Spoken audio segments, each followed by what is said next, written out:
Principal secretary ಅವರು confident ಗ್ರೂಪ್ನಲ್ಲಿ ಏನು ಸರ್ಕಾರಿ ಜಮೀನು ವಂಗೈನ ಕೆರೆ ಒಗ್ಗೈನ ದಿನ್ನೆ ಇವೆಲ್ಲ ಏನು ಕೆರೆಗೆ ಸಂಬಂಧಪಟ್ಟಿದ್ದು, ಗೋಮಾಳಕ್ಕೆ ಸಂಬಂಧಪಟ್ಟಿದ್ದು, ಸರ್ಕಾರಿ ಜಮೀನಿಗೆ ಸಂಬಂಧಪಟ್ಟಂಥವು ಇದೆಲ್ಲ ಇದು ಸುಮಾರು 50 ಎಕರೆ ಜಮೀನು ಹಿಂದೆ ಡಿ ಕೆ ರವಿಯವರಿದ್ದಾಗ ಇವರು ಯಾವ್ಯಾವ ರೀತಿಯಲ್ಲಿ ಅದನ್ನು ತಿದ್ದಿದ್ದಾರೆ, ಯಾವ ರೀತಿಯಲ್ಲಿ ಕೆರೆದಿದ್ದಾರೆ, ಯಾವ ರೀತಿಯಲ್ಲಿ ಸೇರಿಸಿದ್ದಾರೆ, ಯಾವ ರೀತಿಯಲ್ಲಿ ನಕಲಿ ಆಗಿದೆ ಅಂಥೇಳಿ ಒಂದು ಆರ್ಡ್ರ್ ಮಾಡಿದರು. ಆ ಆರ್ಡ್ರನ್ನ ಇಟ್ಕೊಂಡು ಅನೇಕ ಬಾರಿ ನಾವು ಕಂದಾಯ ಮಂತ್ರಿಗಳಿಗೆ ಮತ್ತು ಮುಖ್ಯಮಂತ್ರಿಗಳಿಗೆ ಮತ್ತು ನಮ್ಮ ಸೆಕ್ರೆಟ್ರಿವರಿಗೆ ಲೆಟ್ರಲ್ಲಿ ಹಾಕಿದ್ರಿ ಮತ್ತು ನಾವು ಪ್ರೆಸ್ ಮೀಟು ಮಾಡಿದ್ರಿ ಮಾಧ್ಯಮದವ್ರ ಮುಂದೆ. ಇವ್ರಿಗೆ ಸರ್ಕಾರಿ ಜಮೀನುಗಳನ್ನು ಕೆರೆ, ಗೋಮಾಳ, ಗುಂಡ್ತೋಪು ಇವನ್ನೆಲ್ಲ ಮಾಡಿಕೊಡೋದಾದರೆ ಅನೇಕ ಜನ ರೈತರು ನೂರಾರು ವರ್ಷಗಳಿಂದ 20-30 ವರ್ಷಗಳಿಂದ ಇವತ್ತೇನು ಪೊಸಿಷನಲ್ಲಿದ್ದು ಅವ್ರಿಗೆ ಸಾಗುವಳಿ ಪತ್ರಗಳು ಕೊಡದೇ ಇರತಕ್ಕಂಥದ್ದನ್ನು ಅವ್ರ ಹತ್ರ ದುಡ್ಡು ಕಟ್ಸ್ಕೊಂಡು ಮಾಡಿಕೊಡಿ ಅಂತ ಹೇಳ್ಬಿಟ್ಟು ನಾವು ಒಂದು ಪ್ರಶ್ನೆ ಮಾಡಿದ್ರಿ. ಇವತ್ತೇನು ಕಾನ್ಫಿಡೆಂಟ್ ಗ್ರೂಪ್ಗೆ ಜಮೀನು ಕೊಟ್ಟಿರ್ತಕ್ಕಂಥವರು ಆ ಸ್ಥಳೀಯ ಶಾಸಕರಾದಂಥ ಎಸ್.ಎನ್. ನಾರಾಯಣಸ್ವಾಮಿ ಅವರು. ಹೃದಯ ರೋಗ ಮತ್ತು ಹೃದಯ ಶಸ್ತ್ರಚಿಕಿತ್ಸೆ, ವ್ಯಾಸ್ಕ್ಯುಲರ್ ಶಸ್ತ್ರಚಿಕಿತ್ಸೆ, ಸಮಗ್ರ ಹೃದಯ ಆರೈಕೆ ಸೇವೆಗಳಿಗಾಗಿ ನಿಮ್ಮ ವಿಶ್ವಾಸಾರ್ಹ RL Jalappa Narayana heart centre, STUMC campus, Tamaka, Kolar.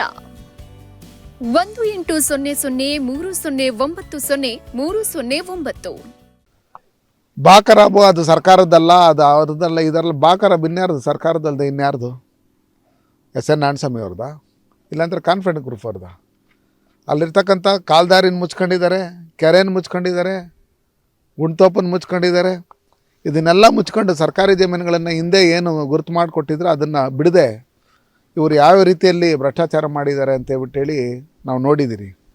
ಅದಕ್ಕೋಸ್ಕರ ಇವತ್ತೇನು ಸರ್ಕಾರ ಇವತ್ತು ಅವ್ರದ್ದೇ ಕಂದಾಯ ಮಂತ್ರಿಗಳು ಇದರ ವಿರುದ್ಧವಾಗಿ ಯಾವುದೇ ಕಾರಣಕ್ಕೂ ಈ ಜಾಗನ ನಾವು ಮಾಡ್ಕೊಡೋಕ್ಕೆ ಬರಲ್ಲ ಅಂತೇಳ್ಬಿಟ್ಟು ಹೇಳಿರೋದ್ರಿಂದ ಇನ್ನಾದ್ರೂ ಎಸ್.ಎನ್. ನಾರಾಯಣಸ್ವಾಮಿ ಅವರು ಈ ಸರ್ಕಾರಿ ಜಮೀನುಗಳೇನಿದೆ ಬಡವ್ರಿಗೆ ಸೈಟ್ಗಳು ಮಾಡಿ ಹಂಚಿದ್ರೆ ಜನ ತಿಳ್ಕೊತಾಯಿದ್ರು. ಅದು ಬಿಟ್ಟು ಅವ್ರು ಒಬ್ಬರ ಉದ್ಧಾರಕ್ಕೋಸ್ಕರ ಏನು ಬಳಸ್ಕೊತಾ ಇರ್ತಕ್ಕಂಥದ್ದು ಇದನ್ನೆಲ್ಲ ನೋಡಿದಂಥ ಸಂದರ್ಭದಲ್ಲಿ ಅವ್ರದ್ದೇ ಸರ್ಕಾರದಲ್ಲಿ ಅವ್ರದ್ದೇ ಮಂತ್ರಿಗಳು ವಿರುದ್ಧವಾಗಿದ್ದಾರೆ ಅಂದರೆ ಇವ್ರದ್ದು ಏನು ಕೆಪಾಸಿಟಿ ಅಂತೇಳ್ಬಿಟ್ಟು ಎಲ್ಲರಿಗೂ ಗೊತ್ತಾಗ್ತಾಯಿದೆ ಮೇಲ್ನೋಟಕ್ಕೆ.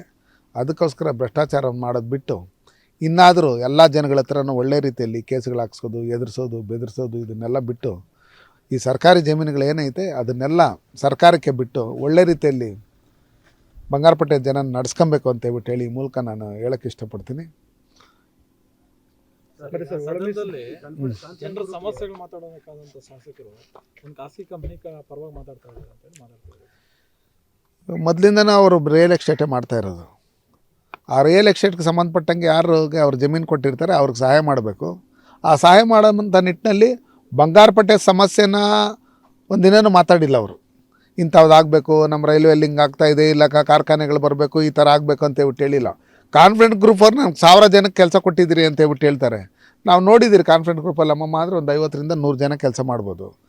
ಅದು ಯಾರು ಈ ಜಮೀನು ಕಳ್ಕೊಂಡವ್ರಿಗೆ ಏನಾದರೂ ಅವ್ರು ಕೆಲಸಗಳು ಕೊಟ್ಟವ್ರ, ಇಲ್ಲಾಂದರೆ ಏನಾದರೂ ಇದು ಮಾಡಿದ್ದಾರೆ? ಏನಿಲ್ಲ. 1000 ಜನಕ್ಕೆ ಎಲ್ಲಿಂದ ಕೆಲಸ ಕೊಟ್ಟರು? ಅವ್ರಿಗೇನಾದರೂ 100 ಕೋಟಿ ದುಡ್ಡು ಹೋಗಿರ್ಬೋದು. ಅದು ಬಿಟ್ಟು ಇವರು ಕಾನ್ಫಿಡೆಂಟ್ ಗ್ರೂಪ್ ಅವರು ಏನಿದ್ದಾರೆ ಅವರು ಇಂಥ ಶಾಸಕರನ್ನ ಜೊತೆಲಿ ಇಟ್ಕೊಂಡು ಅವ್ರದ್ದು ಒಳ್ಳೆ ಜಮೀನುಗಳನ್ನೆಲ್ಲ ಬೇರೆ ಬೇರೆ ರೀತಿಯಲ್ಲಿ ಜನ ತಪ್ಪಾಗಿ ನೋಡೋದನ್ನು ಬಿಡಬೇಕಂದ್ರೆ ನೀವು ಯಾರ ಜೊತೆಲಿ ವ್ಯವಹಾರ ಮಾಡಬೇಕು, ಯಾರ ಜೊತೆಲಿ ಇದು ಮಾಡಬೇಕು. ಇನ್ನು ಮುಂದೆ ಬೇಕಾದಷ್ಟು ಸರ್ಕಾರಿ ಜಮೀನುಗಳು ಇವರೆಲ್ಲ ಒತ್ತುವರಿ ಮಾಡಿರೋದ್ರಿಂದ ಬರೀ ಕಾನ್ಫಿಡೆಂಟ್ ಗ್ರೂಪ್ ಒಳಗಡೆನೇ ಅಲ್ಲ, ನಮ್ಮಲ್ಲಿ ಇವತ್ತೇನು ಅವರು SN ಸಿಟಿ ಇದು ಮಾಡ್ತಾಯಿದ್ದಾರೆ, SN ಸಿಟಿಯಲ್ಲಿ ಗುಂಡ್ತೋಪು ಆ ಎಂಟ್ರೆನ್ಸ್ ಏನಿದೆ ಅದು 14 ಗುಂಟೆ ಇವರೇನು ಒತ್ತುವರಿ ಮಾಡ್ಕೊಂಡಿರೋದು ಈಗಾಗಲೇ ಸ್ಕೆಚೆಲ್ಲ ಮಾಡಿ ಇದು ಮಾಡಿದ್ದಾರೆ. ಅದಕ್ಕೋಸ್ಕರ ಜಿಲ್ಲಾಧಿಕಾರಿಗಳಾಗಲಿ, ಸ್ಥಳೀಯವಾಗಿರ್ತಕ್ಕಂಥ ದಂಡಾಧಿಕಾರಿಗಳಾಗಿರ್ಬೋದು, ತಾಲೂಕು ದಂಡಾಧಿಕಾರಿಗಳು ಯಾವುದೇ ಕಾರಣಕ್ಕೂ ಸರ್ಕಾರಿ ಜಮೀನುಗಳನ್ನು ಇಡೀ ತಾಲೂಕಿನಾದ್ಯಂತ ಇವರು ಬೇಕಾಗಿರ್ತಕ್ಕಂಥವ್ರ ಹೆಸರಿಗೆ, ಇವರು ಪೌಲ್ಟ್ರಿ ಫಾರಮಲ್ಲಿ ಕೆಲಸ ಮಾಡ್ತಾ ಇರೋವಂಥವ್ರ ಹೆಸರಿಗೆ, ಇವರು SN ಸಿಟಿಯಲ್ಲಿ ಕೆಲಸ ಮಾಡ್ತಾ ಇರೋವಂಥವ್ರ ಹೆಸರಿಗೆ ದರ್ಖಾಸ್ತು ಕಮಿಟಿ ಚೇರ್ಮನ್ ಇವರೇ ಆಗಿರೋದ್ರಿಂದ 100 ಎಕರೆಗಳು ಬೇರೆ ವರ್ಕ್ ಮಾಡಿಕೊಟ್ಟಿರೋದ್ರಿಂದ ದಯವಿಟ್ಟು ಇದನ್ನೆಲ್ಲ ನೋಡ್ಕೊಂಡು ಇದು ಮಾಡಿ ಮುಂದಿನ ದಿನಗಳು ಇಲ್ಲ ಅಂದರೆ ಮುಂದಿನ ದಿನಗಳಲ್ಲಿ ನಮ್ಮದೇ ಸರ್ಕಾರ ಬರುತ್ತೆ, ಅದೇನೇನಿದೆ ಹುಡುಕಿ ಆ ಜಮೀನನ್ನ ಬಿಡಿಸಿ ಜನರಿಗೆ ಹಂಚಕ್ಕಂಥ ಕೆಲಸಗಳನ್ನು ನಾವು ಮಾಡ್ತೀವಿ. ಅವ್ರು ಮಾಡಿಕೊಟ್ಟಿರ್ತಕ್ಕಂಥ ಜಮೀನುಗಳು ನಕಲಿ ಅಂತೇಳಿ DK ರವಿ ಅವರು ಅದನ್ನು ಇದು ಮಾಡಿ ಯಾವ್ಯಾವ ಸರ್ಕಾರಿ ಜಮೀನುಗಳು, ಯಾವ್ದಾವ್ದು ಕುಂಟೆ, ಯಾವ್ದಾವ್ದು ಗೋಮಾಳ, ಯಾವ್ದಾವ್ದು ಕಲ್ಲು ಬಂಡೆ ಅಂತೇಳ್ಬಿಟ್ಟು ನೋಡಿಸಿರೋದ್ರಿಂದ ಅವ್ರು ಆರ್ಡ್ರ್ ಮಾಡಿರೋದ್ರಿಂದ ಕಾನ್ಫಿಡೆಂಟ್ ಗ್ರೂಪ್ ಅವ್ರಿಗೆ ಇವತ್ತು ಯಾರೇ ಒಂದು ಅಲ್ಲಿ ಬರಬೇಕಂದ್ರೆ ಕೂಡ ಯಾವುದೇ ಅಲ್ಲಿ ಒಂದು ವಿಲಾ ತಗೊಬೇಕಂದ್ರೂ ಅಲ್ಲಿ ಮೆಂಬರ್ಶಿಪ್ ತಗೊಬೇಕಂದ್ರೂ ಇದು ನಕಲಿ ದಾಖಲಾತಿಗಳನ್ನ ಸೃಷ್ಟಿ ಮಾಡಿರೋದು ಅಂತ ಹೇಳ್ಬಿಟ್ಟು ಹೇಳಿ ಹಿಂದೆ DC ಅವ್ರು ಆರ್ಡರ್ ಮಾಡಿರೋದ್ರಿಂದ ಇವತ್ತು ಕಟಾರಿ ಅವ್ರು ಏನು ಪ್ರಿನ್ಸಿಪಲ್ ಸೆಕ್ರೆಟರಿ ಅವರು ಇದ್ದಾರೆ ಅವ್ರೂ ಸೇರಿಕೊಂಡು ಏನು ಹಿಂದೆ DK ರವಿ ಅವರು ಆರ್ಡರ್ ಮಾಡಿದ್ರು ಅದ್ರ ಪರವಾಗಿ ನಿಂತ್ಕೊಂಡಿರೋದ್ರಿಂದ ಇವತ್ತು ಅವ್ರ ದುಡ್ಡುಗಳಲ್ಲಿ ಸಿಕ್ಕಾಕೊಂಡಿರ್ತೈತೆ MLA ಅವ್ರದ್ದು. ಅದಕ್ಕೋಸ್ಕರ ಅವ್ರ ಪರವಾಗಿ ಮಾತಾಡಿದ್ರೇನೆ, ಯಾಕಂದರೆ ಕಾನ್ಫಿಡೆಂಟ್ ಗ್ರೂಪ್ ಅವ್ರ ಜೊತೆಲಿ ಸುಮಾರು ವರ್ಷಗಳಿಂದ ಅವ್ರ ವ್ಯವಹಾರ ಇರೋದ್ರಿಂದ ಈ ರೀತಿ ಅವರು ಕಾನ್ಸ್ಟಿಟ್ಯೂನ್ಸಿಯಲ್ಲಿ ಇರ್ತಕ್ಕಂಥ ಜನರ ಸಮಸ್ಯೆನ ಬಿಟ್ಟು ಇನ್ನು ಮಿಕ್ಕಿದ್ದು ಅವ್ರ ಬಿಸ್ನೆಸ್ಗೋಸ್ಕರ ಏನು ಬೇಕೋ ಅದನ್ನು ಮಾತಾಡ್ತಾ ಇರ್ತಕ್ಕಂಥದ್ದು. ಈಗ DK ರವಿ ಅವ್ರನ್ನ ಟ್ರಾನ್ಸ್ಫರ್ ಮಾಡೋದಕ್ಕೂ ಪ್ರಯತ್ನ ಪಟ್ಟರು, ಮತ್ತು ಅವರು ಸಾಯೋದಕ್ಕೂ ಯಾರು ಕಾರಣ ಏನು ಎತ್ತ ಅಂತ ಅದೆಲ್ಲ ಹಳೆ ಕಥೆಗಳು ಅದೆಲ್ಲ ನಿಮಗೆಲ್ಲ ಗೊತ್ತಿರ್ತಕ್ಕಂಥದ್ದು.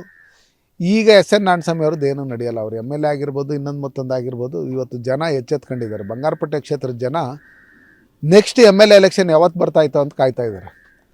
ಅವ್ರನ್ನ ಪರ್ಮನೆಂಟಾಗಿ ಮನೆಗೆ ಕಳಿಸ್ಬೇಕಂತೇಳಿ ಕಾಯ್ತಾ ಇರೋದ್ರಿಂದ ಜನ ಎಚ್ಚೆತ್ಕೊಂಡಿರೋದ್ರಿಂದ ನಾವು ಹೆಚ್ಚಿಗೆ ಅದ್ರ ಬಗ್ಗೆ ಏನು ಮಾತಾಡೋದು ಬೇಡ. ಟೈಮ್ ಬಂದಾಗ ಜನನೇ ಉತ್ತರ ಕೊಡ್ತಾರೆ.